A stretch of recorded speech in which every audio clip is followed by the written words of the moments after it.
గుంటూరులో మహిళను వివస్త్రను చేసి దాడి చేస్తున్న ఘటనపై సీఎం చంద్రబాబు సీరియస్ గా స్పందించారు. ఈ ఘటన తన దృష్టికొచ్చిన వెంటనే ఎంతగానో కలత చెందానంటూ సీఎం చంద్రబాబు ఆవేదన వ్యక్తం చేశారు. అమానవీయ దాడి ఘటనను సహించేది లేదన్నారు. గుంటూరు నుంచి రిపోర్ట్ వచ్చిన వెంటనే నిందితులపై కఠిన చర్యలు తీసుకోవాలని పోలీసు ఉన్నతాధికారులను ఆదేశించినట్లుగా ఎక్స్లో పోస్ట్ చేశారు సీఎం చంద్రబాబు.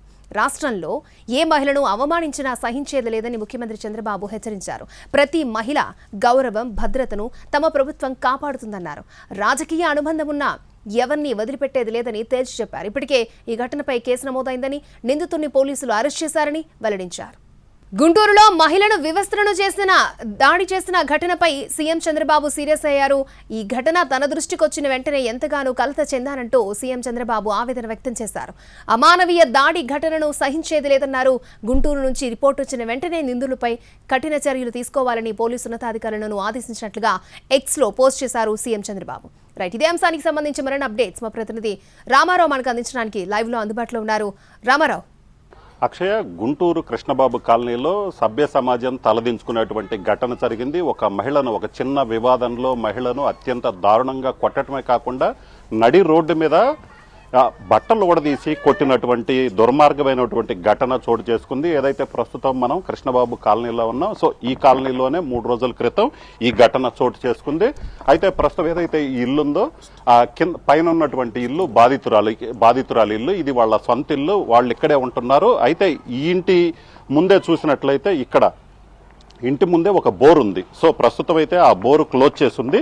సో ఇదే బోరు.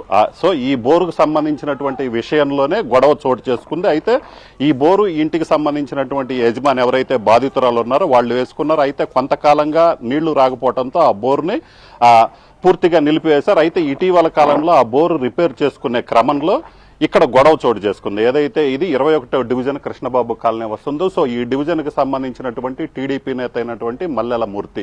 సో మల్లెల మూర్తికి వీళ్ళకి మధ్య వివాదం మొదలైంది. అయితే ఇక్కడ చూసుకున్నట్లయితే సీసీ కెమెరాలు కూడా, ఏదైతే ఆ ఇంటికి సంబంధించి వీళ్ళు సీసీ కెమెరాలు ఉన్నాయి, ఈ సీసీ కెమెరాల ద్వారా మాత్రమే ఈ దారుణమైనటువంటి విషయం వెలుగులోకి వచ్చినటువంటి పరిస్థితి ఉంది.